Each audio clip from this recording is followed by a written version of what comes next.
Genesis 49 through 50. Jacob blesses his sons. Then Jacob called for his sons and said, "Gather around so I can tell you what will happen to you in days to come.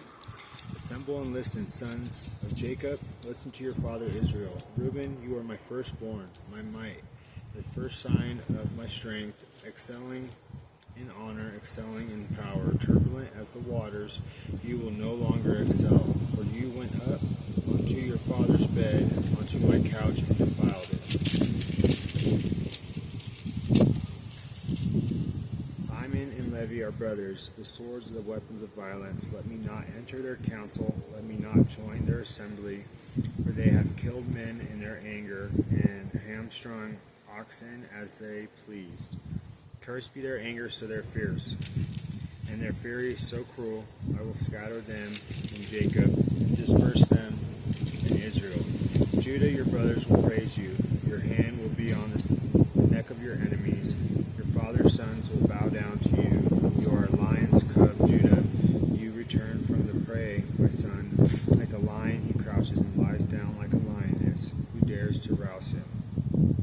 The scepter will not depart from Judah, nor the ruler's staff from between his feet, until to whom it belongs shall come, and the obedience of the nations shall be his. He will tether the donkey to a vine, his colt to the choicest branch. He will wash his garments in wine, his robes in the blood of grapes. His eyes will be darker than wine, his teeth whiter than milk. Zebulun will live by the seashore and become a haven for ships. His borders will extend towards Sidon.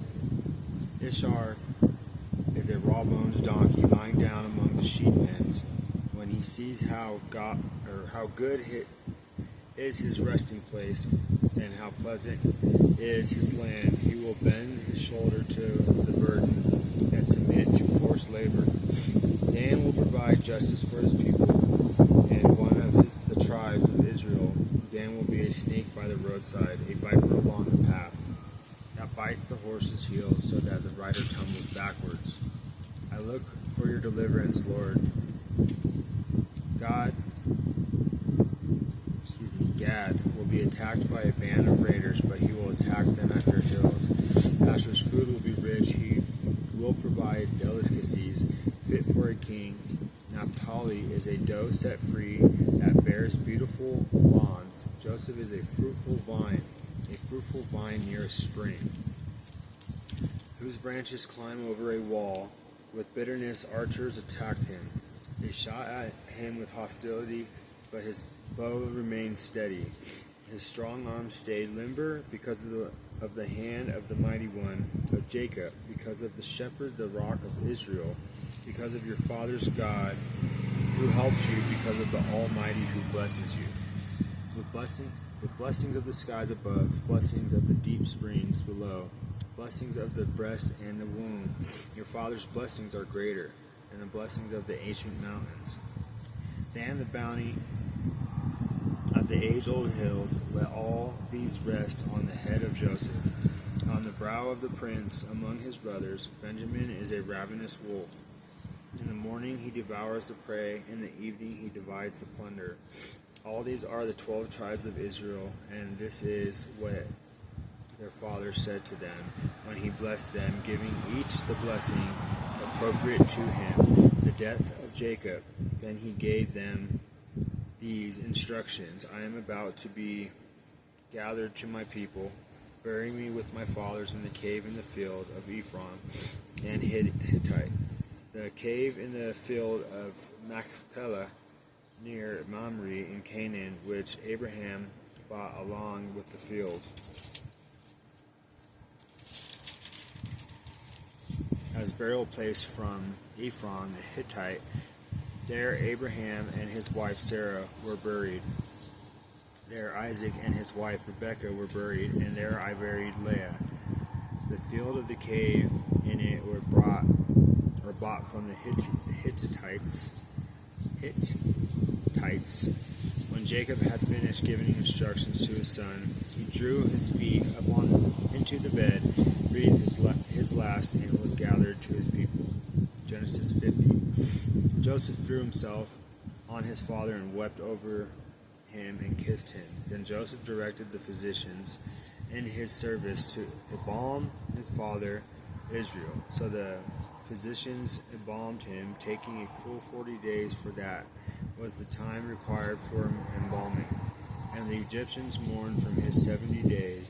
When the days of mourning had passed, Joseph said to Pharaoh's court, "If I have found favor in your eyes, speak to Pharaoh for me. Tell me my father made me swear an oath and said, I am about to die, bury me in the tomb. I dug for myself in the land of Canaan. Now let me go up and bury my father, and I will return." Pharaoh said, "Go up and bury your father, as he made you swear to do." So Joseph went up to bury his father. All Pharaoh's officials accompanied him, the dignitaries of his court and all the dignitaries of Egypt, besides all the members of Joseph's household and his brothers and those belonging to his father's household. Only their children and their flocks and herds were left in Goshen. Chariots and horsemen also went up with him. It was a very large company. When they reached their threshing floor of Atad near the Jordan, they lamented loudly and bitterly, and there Joseph observed a 7-day period of mourning for his father. When the Canaanites who lived there saw the mourning at the threshing floor of Atad, they said, "The Egyptians are holding a solemn ceremony of mourning. That is why the place near Jordan is called Abel Mizraim." So Jacob's sons did as he commanded them. They carried him to the land of Canaan and buried him in a cave in the field of Machpelah near Mamre, which Abraham had bought along with the field as burial place from Ephron. The Hittites, after burying his father Joseph, returned to Egypt together with his brothers and all the others who had gone with him to bury his father. Joseph reassures his brothers. When Joseph's brothers saw that their father was dead, they said, "What if Joseph holds a grudge against us and pays us back for all the wrongs we did to him?" So they sent word to Joseph, saying, "Your father left these instructions before he died. This is what you are to say to Joseph. I ask you to forgive your brothers the sins of the wrongs they committed in treating you so badly. Now please forgive the sins of the servants of the God of your father." When their message came to him, Joseph wept. His brothers then came and threw themselves down before him. "We are your slaves," they said. But Joseph said to them, "Don't be afraid. Am I in a place of God? You intended to harm me, but God intended it for good to accomplish what is now being done, the saving of many lives. So then don't be afraid. I will provide for you and your children." And he reassured them and spoke kindly to them. The death of Joseph. Joseph stayed in Egypt along with all his father's family. He lived 110 years and saw the third generation of Ephraim's children. Also the children of Machir, son of Manasseh, were placed at birth on Joseph's knees. Then Joseph said to his brothers, "I am about to die, but God will surely come to your aid and take you up out of this land to the land he promised an oath to Abraham, Isaac, and Jacob." And Joseph made the Israelites swear an oath and said, "God will surely come to your aid, and then you must carry my bones up from this place." So Joseph died at the age of 110, and after they embalmed him, and he was placed in a coffin in Egypt. That's it.